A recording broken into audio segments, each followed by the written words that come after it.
The title of tonight's talk is The Golden Shore, California's Love Affair with the Sea. Please help me welcome Mr. David Helvarg.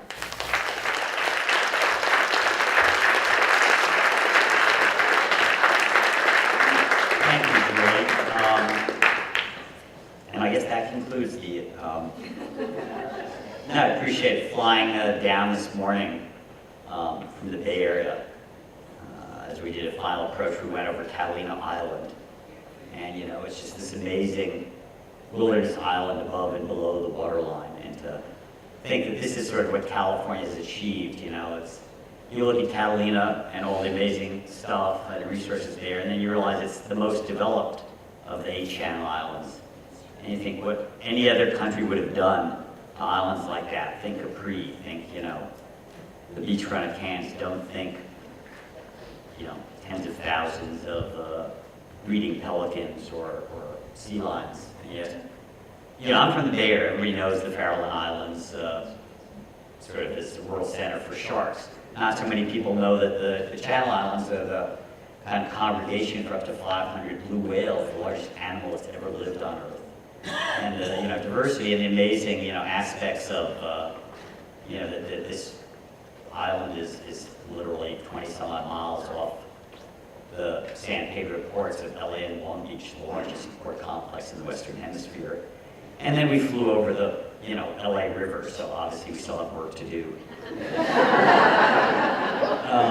I'd like to, if I could find it, just start with the video. And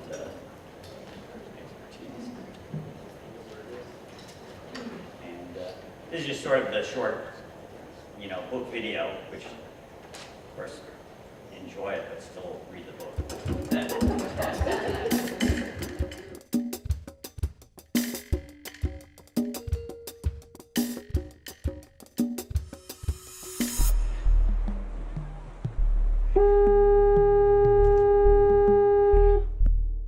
In writing my book, The Golden Shore, California's Love Affair with the Sea, I've come to understand how the Pacific Ocean defines California, also how it inspires the state's innovative entrepreneurial and environmental spirit, and how California, the world's 8th largest economy, can provide a model for how to live well by the sea.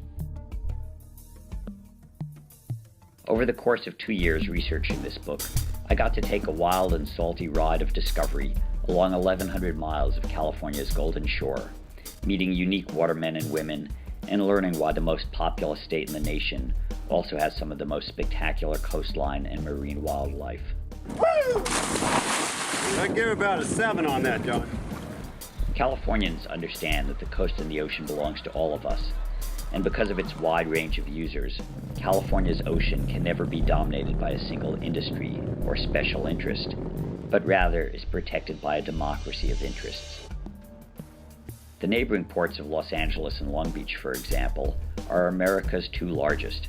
Anything you buy that says made in China, odds are 50-50 they came over these docks. Yet the head of the Port of Los Angeles is a woman of vision who in the last few years has helped reduce air pollution in the ports by 70%, while also expanding their operations. California expanded with the gold rush in World War II, and the U.S. Navy was there for both. While working on this book, I got to visit the Macon Island, an amphibious warfare ship training off San Diego in a 120,000 square mile military range complex. While preparing for war, the Navy has also committed to reducing its dependence on fossil fuels. In the future, its young California-based sailors and Marines may have less cause to fight in the oil fields of the Middle East. Say, can you see by the dawn's early light what so proudly we hailed at the twilight's last gleaming? California is also a world leader in marine science. The California Current has been called the Serengeti of the sea. Its deep waters include a submarine canyon larger than the Grand Canyon. Using remote sensing robots and other tools, California scientists are discovering new life while learning about the impacts of climate change, fishing, and pollution. Good policy at both the state and national level have helped restore California's once decimated shoreline and marine wildlife. One example is the Farallon Islands, the rugged offshore home to sea lions, seabirds, and white sharks. Located just 27 miles outside the Golden Gate Bridge, it has been called California's Galapagos. While 25 million people live in coastal counties south of the Golden Gate Bridge, less than 1 million live on the coast between San Francisco and Oregon. In the 1970s, Californians voted to create a coastal commission to limit development along their coast while guaranteeing public access to the beach. While on a per capita basis, California's 37 million people can claim less than 2 inches of waterfront each, they've worked together to make sure that translates into some of the most spectacular coastline in the world. Read my book, The Golden Shore, California's Love Affair with the Sea, to better understand how one state is helping turn the tide for our blue marble planet.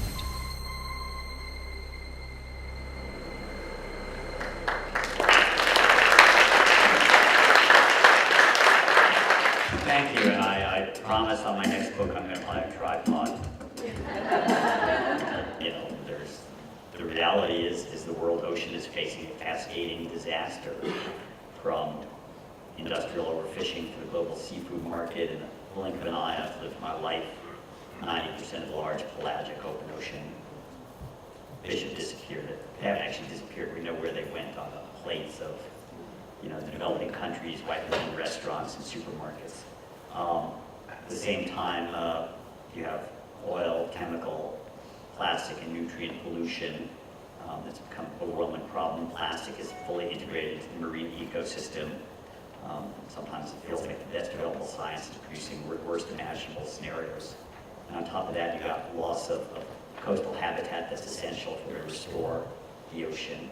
And on top of that, fossil fuel-fired climate disruption, which is intensifying storms, bleaching corals, acidifying, changing the basic chemistry of our ocean. So when I wrote my first book, people would go, well, when you go in the ocean, why do you bother to come back out? And I think, to me, it's more frustrating. I'm more frustrated than despairing, because we know what the solutions are. You stop killing fish, they tend to grow back. You make right decisions, you can turn things around, and that's the California model. What I said there is, I think, the essential key, the democracy, the sense that Californians have this sense of entitlement to the beach and the ocean. And as a result, we have this diversity of blue interests, from different chapters I have on surfers, on the Navy, on marine scientists, on this incredible fishermen and just the folks who love the wildlife that they can see from their homes.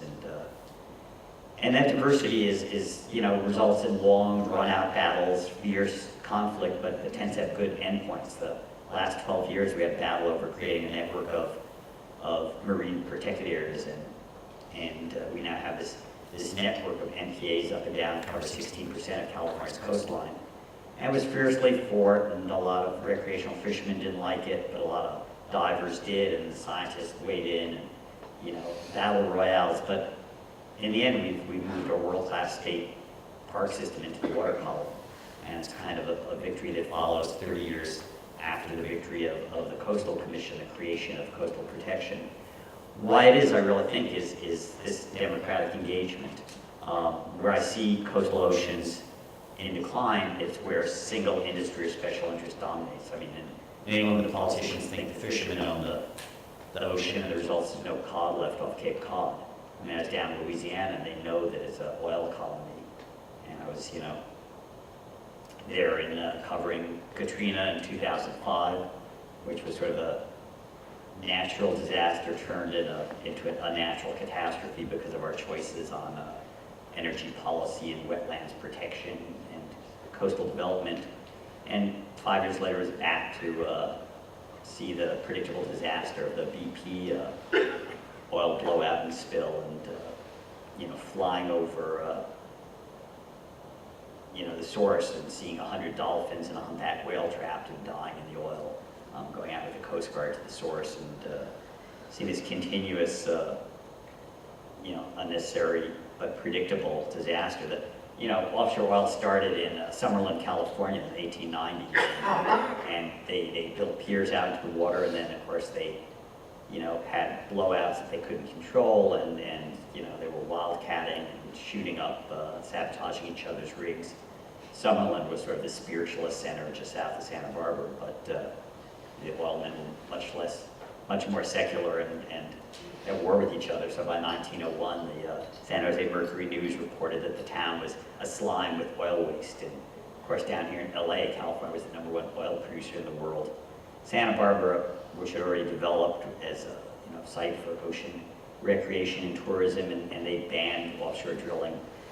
And it took 60 years for the federal government to convince them that the technology had so improved that those kind of spills couldn't occur again. And in fact, they didn't for 3 days. It was the third day of drilling when they had their blowout, and in '69 you had the Santa Barbara oil spill, and that in combination with the Cuyahoga River in Cleveland catching fire were sort of, the oil birds here and the burning river there kind of were starting points for the modern environmental movement. And basically 3 years after the spill in Santa Barbara, people of California voted for a coastal act to protect the coastline, and not only to protect the coastline from unsound development, but I think equally or more important, to guarantee public access to the beach and coastline. And you see this, that access to the coast gives us that sense of entitlement, and you protect the things that you love. I mean, I don't know if we can export the model that we've developed in California. I know that in Louisiana there's a tradition of logging in the bayous, and they just taken out the last cypress stands in the 30s when the oil companies moved from California and started digging canals, clearing out ways, and as they got tapped out by the early 1990s, they called it a Dead Sea, and then they went into deep water. And in 2000, I went out with BP to some of their deep water rigs, and the company man, the rig boss, I said, well, what happens if you get a blowout a mile or two down? He goes, well, David, I guess we'll find out when it happens. And in terms of oversight, I talked to the Chief Environmental Officer for Mineral Management Service, which I said, how come you've never canceled a lease sale based on your own oil spill risk assessment? He goes, well, something as major as a lease sale, you're not going to cancel on one issue.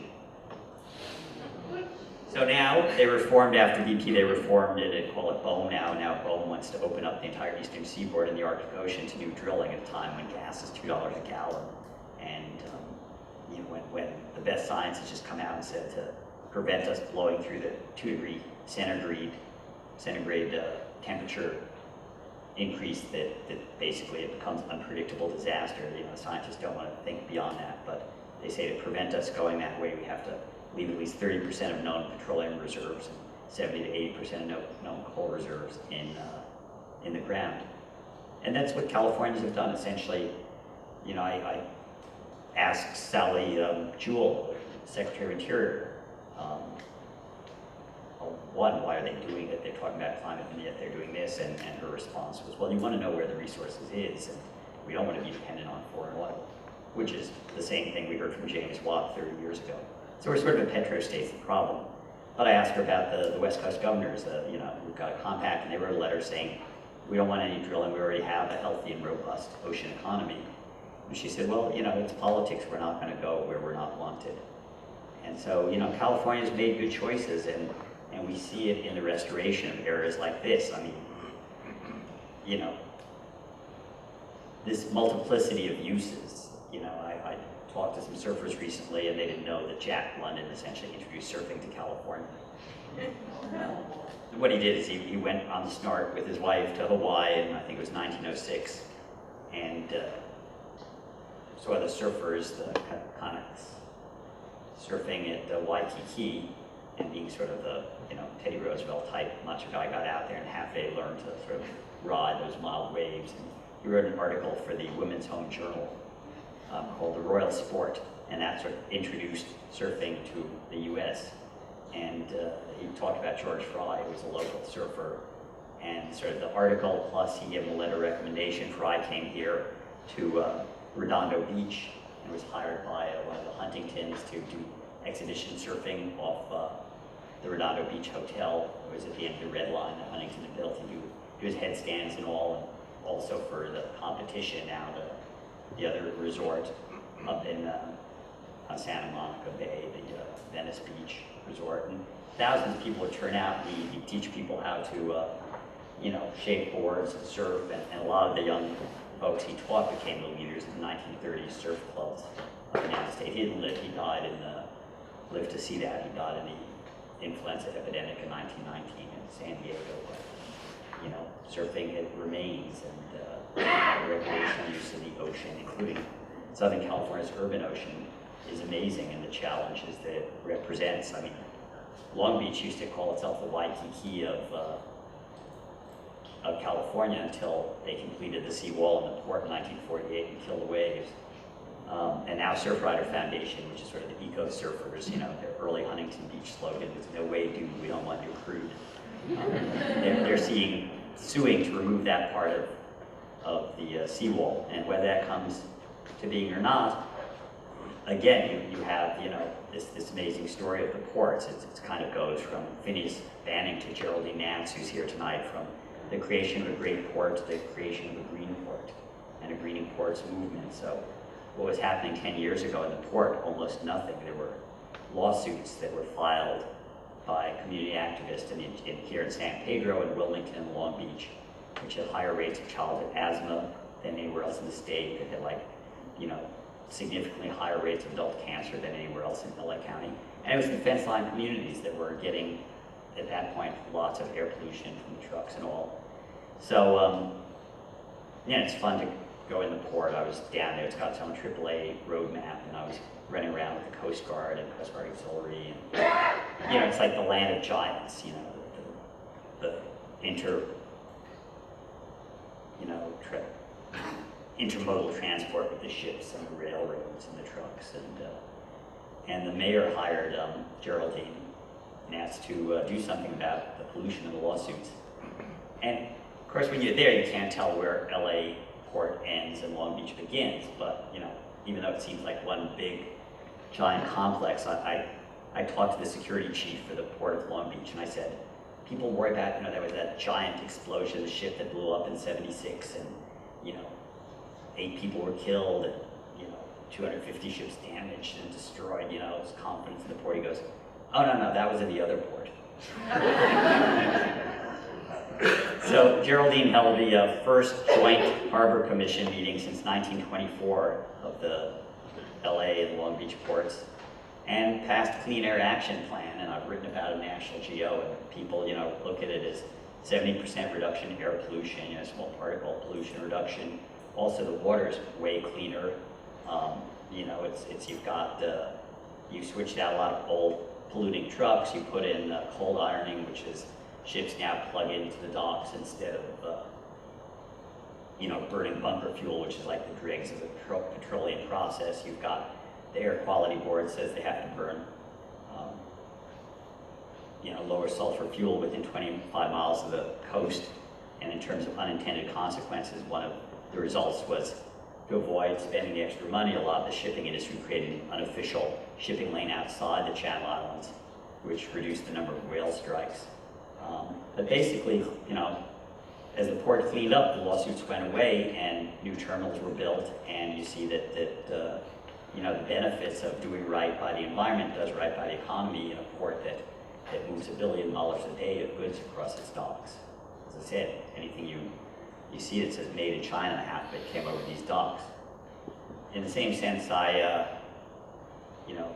before he retired, before he passed away, Peter Douglas, friend who was the executive director of the Coastal Commission for years, was talking about when they first passed the Coastal Act, when he tried to get it legislatively, but they built in the late 60s, they built Sea Ranch up in Sonoma County, and an LA state rep went up there with Peter, who was a young law intern at the time. And he says, 10 miles along the Sonoma coast, beautiful houses, beautiful views, but you can't get the view unless you own one of the houses. And this isn't right, so they started organizing the Coastal Act, and it wouldn't pass in Sacramento.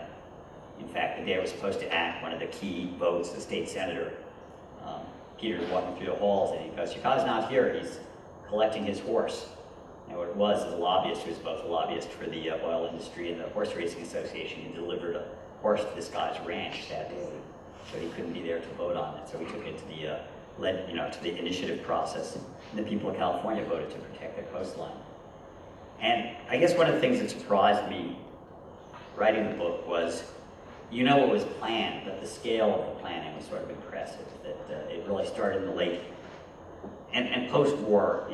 California's really been defined by gold rush and World War. It's changed the shore, and it's changed Southern California more dramatically than most. But even here, they reached a point where there isn't a superhighway through Topanga Canyon, and they didn't build a nuclear plant that was planned for Malibu. And up in the Bay Area, the Army Corps of Engineers had plans to fill in the rest of San Francisco Bay. Dirt that had been dredged and filled in since the gold rush, and then they put out these maps that would make the bay a fat spot in the Sacramento River. And these three women didn't like the idea. They went to Sierra Club and all these groups, and they said, we can't help. So they formed Save the Bay themselves, and they got a DJ who was very supportive of them, and it began a movement to protect our coast and ocean. And in the 1970s, it was bottom-up, local fishermen and communities proposed these mega plans. It was called Progress Post-War, and so there were plans to take down San Bruno Mountain and fill in San Francisco Bay for development, and Gulf Oil was in competition with David Rockefeller, who'd get to take down the mountain. And Highway 1, Caltrans went to expand it to a 4-lane freeway, and they were going north of the bay. They were going to turn Bodega. If you go to Bodega Bay, where they shot the birds, there's still a big hole in the headland right by the fault line, which is going to be the first of 4 foundations for Atomic Park PG&E was going to build there. And the idea, as I started looking at it, was like this infrastructure where you'd expand Route 1 into a highway. You'd have these lateral connectors with 101 every 20 miles. You develop all that northern coast from Big Sur on, watering it by damming all the rivers in California and powering it with a string of nuclear power plants. And the fact that people said no and effectively said no is one of the sort of miraculous stories of how things turn around. And it's as I say, it's the same on many levels. The diversity of management. So you look at, and we weren't pure, but we're diverse and we care. And so we came in early. I mean, I've got my opening chapters, Native Tides, and it's about, what happened first with Spanish colonialism. The arrival of Juniper Sierra was not good news for the, Chumash and other Indians of California. And then the gold rush, just things blew up. I quote Richard Henry Dana Jr. a lot. He was sort of, the first time America discovered California was his book, 2 years before the mast. It was a national bestseller in 1840. And he came out here as a young man, and it was the trade in cowhides and picket boats from, packet boats from Boston that would go around the Horn, and then, spend 2 or 3 years out here collecting hides in the Mission period. And then the gold rush came and things blew up. And they blew up the second time in World War II, but there's a great postscript to 2 years before the mast where he came back in 1865. In 1835, he talked about San Francisco Bay as this great wilderness, bay. It was just his boat and a Russian boat down from Sitka.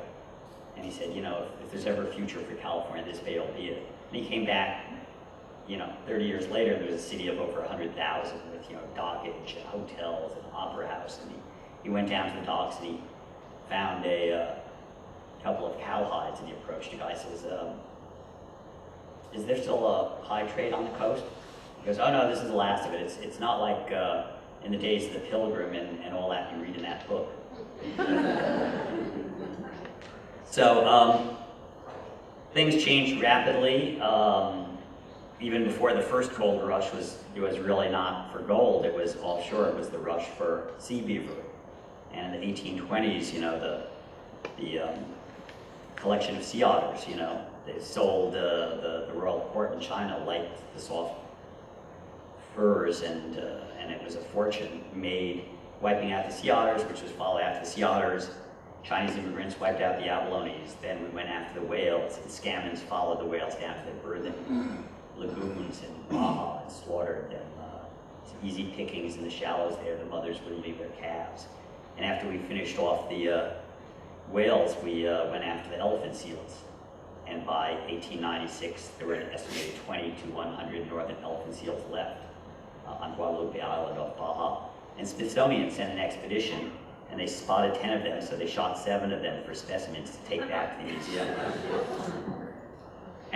But over time, as we moved into the 20th century and post-war, we started taking a different attitude because, you know, of our recreational use of the waters, because of our fishermen understanding they were losing value because of it.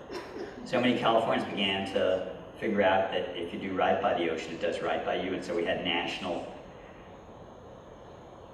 legislation like the Marine Mammal Protection Act, the Clean Water Act. California, you know, White Shark Protection Act, and banning gill nets, and protecting, you know, places where they could breed and feed, like the Channel Islands. And the result, you know, when you make wise policy choices and you have the natural resiliency of an ocean like this with a California current coming down from the Arctic, as I said, the Serengeti of the sea, and one of the world's 4 great upwelling zones offshore. So you have this amazing comeback. There's a beach down by Hearst Castle, and in 1990 the first elephant seal hauled up there, and in 1992 they spotted the first breeding pair, and last year 27,000 elephant seals returned to that beach. There's 135, 140,000 elephant seals that visit here to molt and to mate. There's 250,000 California sea lions, 30 to 50,000 harbor seals, and where I live in the Bay Area, we're getting harbor porpoises for the first time in 60 years, really, since the nets went up in World War II. As you clean the waters, you just, you know, gals, dolphins, and it's, you know, right now, the last few years, we've just seen it, you know, going off, the whale populations, the Dallas porpoise, the feeding. And it's you know, there's natural variability in the ocean, and then there's the unnatural variability that we bring to it. But the good news is we've done some good and right things. So, you know, most of the critters are coming back, not so much with the sea otters, but like I say, the Bay Area, we've got river otters reoccupying my friend's dock, and Tiburon's constantly covered in river otter poop. And I mean, the sea otters are, you know, usually popular in Monterey. They become the icon, although, you know, truth be told, they're sort of voracious marine weasels into rough sex. There, I mean, you know, the male otter it's got his little legs that aren't quite good for gripping, so it'll bite on the female's nose to, you know, get some purchase or some splendor in the kelp. But, you know, even though, and often you'll see bloody-nosed females hauled up, and they even, Monterey Aquarium even did a nose job on one of the gals, and you know, I always said a heavily otter with a heavily scarred nose leather might be known as an easy otter. But regardless of, you know, what kind of models they are for America's youth, we owe these weasels big time, and there were 1 million of them, and now there are 20,000 or so, 4,000 or so, small numbers. 20,000 gray whales. I mean, incredible resiliency, and also incredible differences. As I said, you know, the urban coast here, everybody comes to the Bay Area. I moved up from San Diego a couple of decades ago, and you know, my lost decade at Tower 4 in Ocean Beach, San Diego. And I still go back, and it's like every time I go back to San Diego, my IQ drops 10 points, but I feel better physically. It's beach culture. And then I moved into San Francisco, which was a mistake because, I mean, it's a lovely city, but, you know, we've got, with that upwelling, it creates, you know, fog, and there's the Pacific high and the valley. As sailors say, you know, the Pacific doesn't blow, the valley sucks. So you have this low pressure, and trying to equalize all the fog comes ashore, and then San Francisco goes through this narrow channel in the bay and covers the city in a, you know, romantic blanket of fog, if you find hypothermia romantic, which I did not. I sort of was uncomfortable being the only cohort of humans in North America wearing woolen leather in July and August. So I moved out to Sausalito, later East Bay. But yeah, this is an amazing phenomenon. This is like basically what feeds the redwoods in Northern California is you know, the fog off the ocean, the marine layer, and creates this incredible, I mean, why is it that half California, I didn't say the Bay Area is Northern California, but that's just you know, demographics trumping geography. We're like North Central California, but as Jerry Schubel, the president of the other aquarium here, the Aquarium of the Pacific, once told me, he says, well, north of the Golden Gate doesn't count, nobody lives there. And it's true. I mean, the 5 counties, you know, 25 million people in the coastal counties up to the gate, and then Marin and Sonoma and Mendocino, Humboldt, and Del Norte, it's less than 1 million people. It's now 1 congressional district, Jared Huffman's, and he's got a lot of traveling to do. And it's you know, rough and wild. I mean, half the income made at Pier 39 is, you know, salesmen selling hoodies and sweatsuits to tourists who come to California thinking it's all the southern light, wide sandy beaches and, you know, low berms and you know, they just think it's all, you know, Malibu Barbie's beach house. But you hit Point Conception, you get north of there, and you're in one of the roughest fetches of ocean on the planet, the North Pacific, and you know, it's as you get north, you get into a temperate rainforest. So north of the bay, it was a late settlement. It all became resource-based, it all became ship-based, you know, taking logs down along the coast. First good road out of Eureka wasn't really there until, you know, around World War I. And in the interim, you know, it was timber barons and fishermen. And a lot of the fishermen died. You go up there, you know, you see the memorials up and down the coast. And, you know, then when the technology got there where we could, you know, sort of build sea ranch type second home developments, I mean, part of it's also 70, unfortunately not so much during the 500-year drought, but 70 inches of rain a year. So why isn't it like Cape Cod? It's because like it's cold, foggy, and raining all the time. And, but you know, when the threat was there to develop it, people made decisions as a state that we would leave it fairly intact. And when the, you know, timber industry collapsed, it shifted over to marijuana. Now, hot industry and tourism and remnants there. Down here you have innovation. I mean, I will have a chapter talking about sort of how our relationship to the ocean, you know, has sparked California's innovative and entrepreneurial spirit. And, you know, it really has, from the Meisel brothers who started Body Glove here, you know, in the late 40s, tearing out insulation from refrigerators to get in the water, which isn't even that cold down here. But, you know, eventually it moved north, and as it moved north as recreation, you know, we got neoprene and we started paddling and stuff, and we started getting bit by more sharks. You've got the juveniles here, and another sign of the health of the port is that one of your previous speakers talks about the juvenile sharks who hang out at Queen's Gate, the entry to the port. You know, back in the 1950s and 60s, people would take their sailboats up the main channel because it was easier than scraping the bottoms. All the biologicals would just fall off dead from the, you know, from the low oxygen dead zone there. And when I was down there, it was like, you know, pelicans and you know, California sea lions bugging the fishermen. And, you know, it's this revival that you're seeing. And with the revival of areas like this, you see a place like Long Beach, where the aquarium becomes an anchor for multi-billion-dollar revival of a harbor area. And up and down the coast, we see the value of protecting it. At Peter Douglas's retirement, somebody said, yeah, when we first established the Coastal Act, coastal protection, there was a big question of whether it would increase or decrease property values. And everybody in the room laughed. Because the more you protect the coast, you know, the more you increase not just property values, not just material. I mean, we get so much from the ocean in terms of, you know, recreation, transportation, trade, energy, protein, just this sense of awe and wonder, being part of something larger ourselves, that we have to give something back.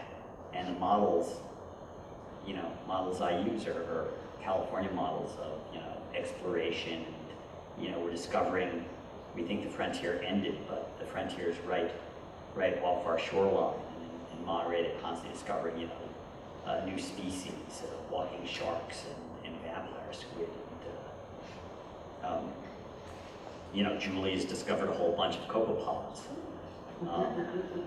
which, you have to look really closely. We've pretty much identified all the ants and bugs in the jungle. We're just beginning to understand the diversity of life in that greater part of our ocean that's salt water. I mean, we say it's 71% of the planet, but that's just the surface. It's 97% of the living habitat. You think of where we live, from the groundhog burrows 3 feet down to the top of the tallest trees, birds nesting at 300 feet. The ocean, goes from sharks and turtles on the surface eating jellies and 12 in plastic bags down to 7 miles down in Marianas Trench. And, California has a particularly deep and rapid drop-off of its continental shelf here, which is, when I went out in Monterey, it's like you go out before your coffee's cold, you're in abyssal depths. And I went out with Bruce, one of the scientists on the last MBARI, the Monterey Bay Aquarium Research Institute. So they're doing the last of the Point Lobos, which is one of their vessels, not actually known to graduate students as the Point Puke. And an old workboat from the Gulf, not made for rough water. And it was a rough day, it was very sporty, and yet Bruce wasn't going to quit until he got his ROV, his robot, in the water. That's the one you saw going over the side. And so I was getting progressively greener, and there were like schools of dolphin all around us, and then there was a rainbow and albatross, and I'm like throwing up over the side of the boat, surrounded by rainbows, albatross, and dolphins, thinking, this is California, this is the best and the worst of it. And I go out and I surf in Northern California, and seals pop up next to me and scare the hell out of me because sharky water. I once went with the sanctuary off Monterey, and we were about to dive, and so we heard a splash. There were 4 of us plus the captain, and we're all set to take a big stride off the boat, and big splash. And we look in the side of the boat. There's like a footprint in the water the size of this 30-foot boat. And everybody's like, look, nobody's saying anything, but nobody's taking a big stride either. Finally, on the other side of the kelp, this Juvenile gray whale surfaces and looks, oh, great, we'll see you on the bottom. But as I just think that this is the great part of where we live. If there's not something bigger and meaner than you're out there, it's not really wilderness. And California is, with 38 million of us, has protected our wilderness. So I was on the PCH stuck in traffic and looking through these multi-million-dollar homes, sort of pod of dolphins making better time than we were. This is the sort of thing that lights you up, blowing bubbles in Catalina or Monterey, or just getting out on the water and seeing that it's still a living ecosystem, and that when we do right by the ocean, we do right by ourselves, by our health, our pocketbook, just our sense of well-being, so that as the disasters continue unabated, we need to scale up the solutions quicker than the problems are scaling up. And I think California, the world's 8th largest economy, as I said, that's the scale at which we might still be able to turn the tide, restore the blue in our red, white, and blue, and make something good of our blue planet. And which reminds me, because my agent always gets down on me for not reading from my book when I'm doing a talk, so let me just read the last 2 pages or so. As they went up to Shelter Cove on the Lost Coast in Humboldt. I mean, this is like, that picture where you were looking south, that was like the Klamath River, and it looks wilderness till it fades to purple. But south of that is Humboldt Bay, and south of that is 60 miles, the only unroaded wilderness, the largest unroaded wilderness outside Alaska. And this is something we also did. Originally, Shelter Cove was the plans were 5,000 units of housing, and once the Coastal Commission was established, they went in there and looked at it and noticed that 4,500 of those units were on the sides of hillsides that tended to slide every winter. And there were like 20, again, unintended consequences, like 20 of these developments being planned after Sea Ranch. And when all these rich developers realized that it wasn't going to be allowed under this new regime, they went to their friend Ronald Reagan, the governor, and said, can you help us out here? And so Ronald Reagan, not known as the top environmentalist, bought up 145,000 acres of coastal development rights for state parks. and now we've taken it to the water. And I'm up there in Shelter Cove, which now is just like a sort of funky spot on the Lost Coast. And Guy Joe agreed to fly me over it. He was in Garberville, and first day we're socked in, so he comes down the next day. And so we're flying. It's great. I'm trying to take notes and video, and he's on the headphones going on about how marijuana oil cured his skin cancer because, you know, you're in Humboldt, so you're going to get the Chamber of Commerce round. You can't help it. But, you know, we went over one of the best surfing beaches in America, taking pictures, and then we're heading north. Say up ahead beyond Humboldt Bay, we can see a wall of gray, a weather front from the Arctic building up. We climb to 2,500 feet as turbulence begins to kick in, and the coast flattens out below us. We pass over the wide, wandering mouth of the alluvial plain of the Eel River. The mighty eel, Joe grins, and I'm impressed by all the cattle and dairy farms spread out around Ferndale. This is a real farm dell where there's 80 to 100 feet of river silt topsoil, he explains. We fly over Humboldt Bay and the harbor entry with its twin jetties and miles of breaking surf on either side, looking across the Samoa Peninsula toward the small city of Eureka before we bank around and head back over the mountains to Shelter Cove.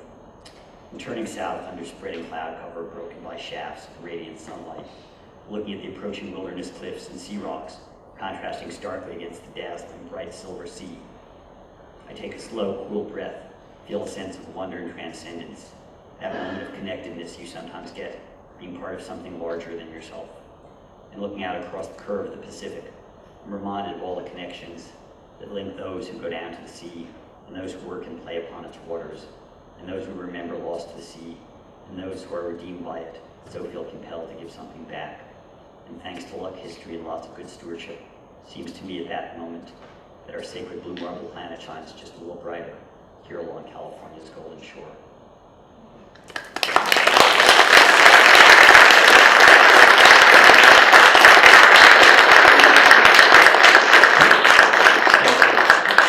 Can I take some questions? Bring up the lights. Some questions for David? About in the back? David, is it still illegal for sea otters to go below a certain latitude? No, actually, it was just 2 years ago that Fish and Wildlife agreed that it was, kidnapping otters and dumping them in the Channel Islands was not an effective strategy. And so now the otters are free to come on down your way. All right. Someone else has some of their hand? Yeah. I read a couple years ago that the sea otters were disappearing, that nets or little cages for them to mate in or raise their young in weren't showing any sea otters. You know what's happened with that? Yeah, they're not disappearing, they just sort of peaked around 2,400, and there's not, Prince Samfar was a congressman from Monterey, who's probably on the spot. He got funding to look into it. Scientists have been looking into it for a long time, sort of maybe it's multiple impacts from everything from cat feces causing diseases to,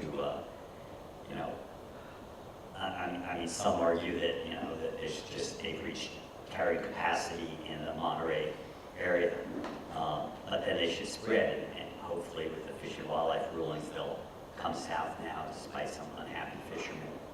But yeah, the sea otters are an exception. We've seen growth in most populations.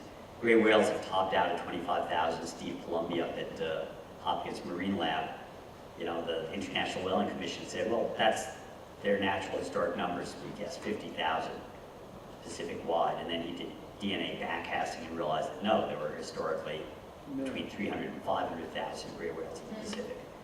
The Japanese and Russians have pretty much wiped them all out. There are about 20 on the west coast, but the 20,000 on this coast. He says if it's not the carrying capacity of the whales, it's got to be the carrying capacity of the ocean and the changing nature of what's happening. We're already seeing on the Arctic end of it that there's a movement of the clams and other critters that they feed on up there. Their migration is extending. The scary thing is, I think we've got great science, and what's exceptional in California is the best marine science actually gets used by the state to make policy. And so we've got, we're not where we should be, but we're more advanced on like sea level rise adaptation planning and the like than elsewhere. But, you can't solve climate and these, global impacts, even in a single state like California. Hi, David.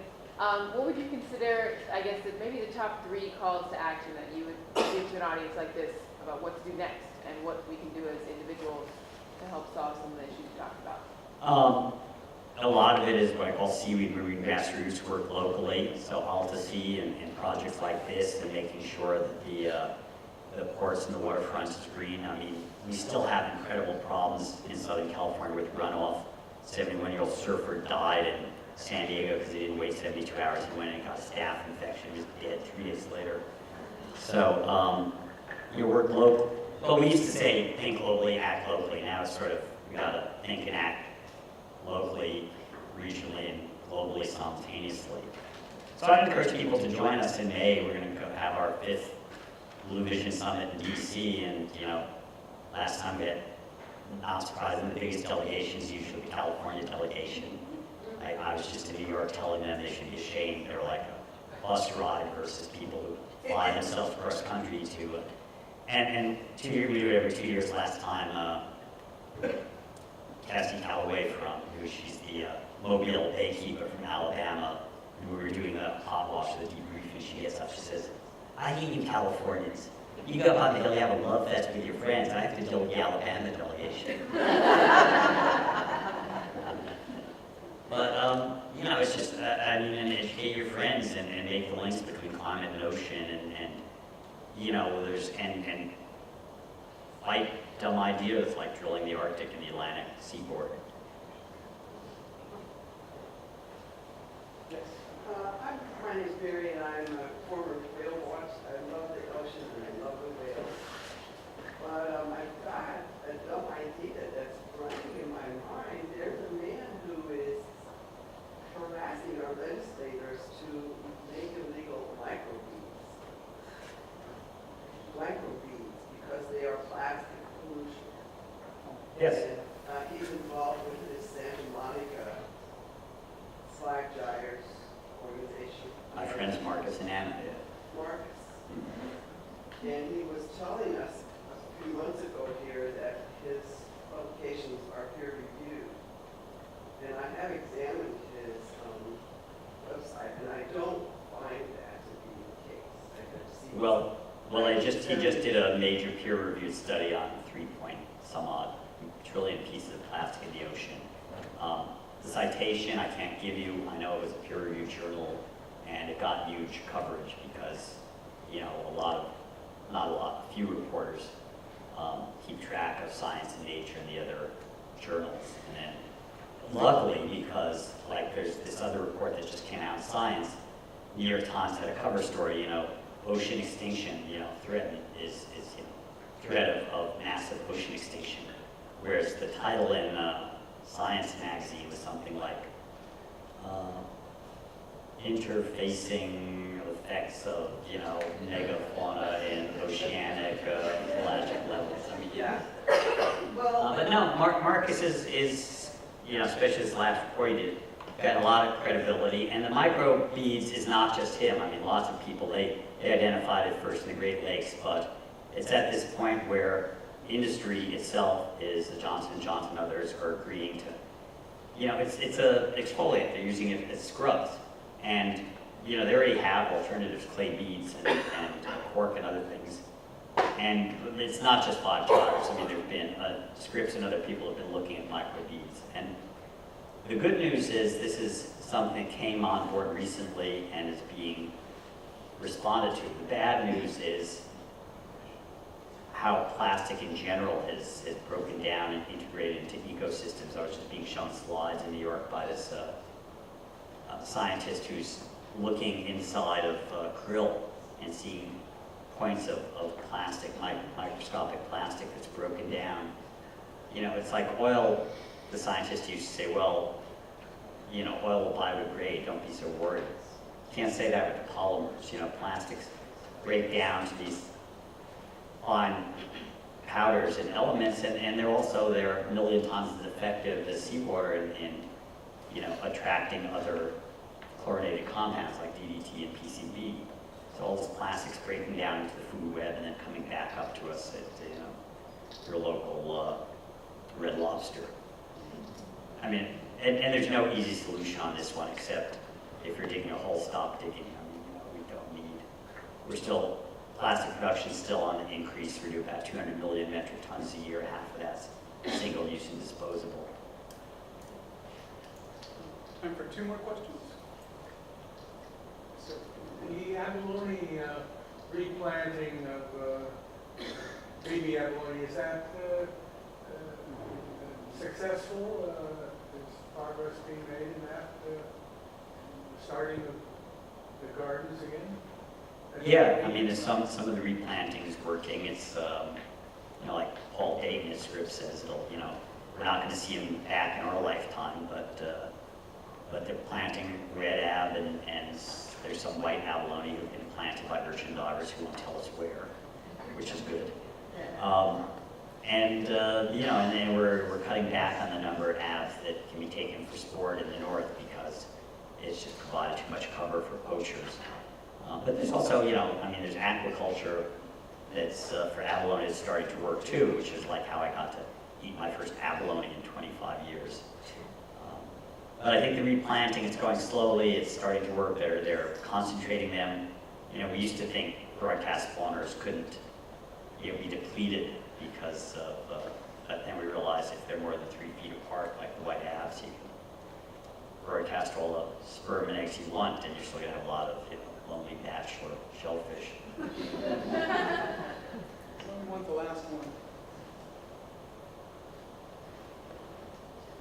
I'd like to hear you say a little bit more about California versus other countries, coastal stewardship and care of the oceans, compared to other first world countries like Canada or in South America or Britain or China or South Africa. Has more been done here, or is there kind of an equivalent level of concern in other places? More has been done here. Portugal is moving pretty rapidly. The Cook Islands, this is like if you talk about climate, Germany and the Cook Islands, but hopefully China and the U.S. will catch up. California is like, compared to Florida, who got about the same amount of coastline, 1,100 miles plus. Florida sucks. And part of it is our history. We developed with this sort of multiplicity of interest in Florida. Kind of modern Florida started in the 1920s with, real estate scams selling swampland. And real estate's still a dominant industry down there, which, gives for bad ocean conditions, but great fiction by Carl Hiddison. New Zealand, Portugal, there are a few. Chile's now moving in the right direction and doing bottom-up work from like Easter Island with native people creating their own marine reserves.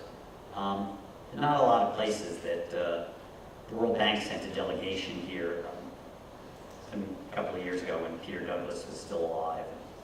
He was sick at the time they came to him. They'd just been assigned to look at South Korea, and the head of the major car company there suggested they come here. They spent 2 weeks up and down the coast before approaching Peter, and they came to him. They said, well, one, California has the best coastal protection in the world, but what we don't understand is regulatory agencies are usually, within 7 years, they're captured by the industries that they're supposed to regulate, the Mineral Management Service. He says, how come that's not happened? And Peter said, because we're transparent and the people of California, keep on our case and won't let it go bad. And that's that engagement again. So I think, except for a few very small countries like Palau with a population of 20,000, or Kiribati with 100,000, I think we're a good model, and the challenge is, can we export it? It's like the barbecue model. California post-war started having outdoor barbecues, and 20 years later, everybody in America was doing it. Problems we don't have 20 years to wait on healthy oceans. So I don't know the answer. All I know is, if we don't try, we lose, and we can't afford to lose.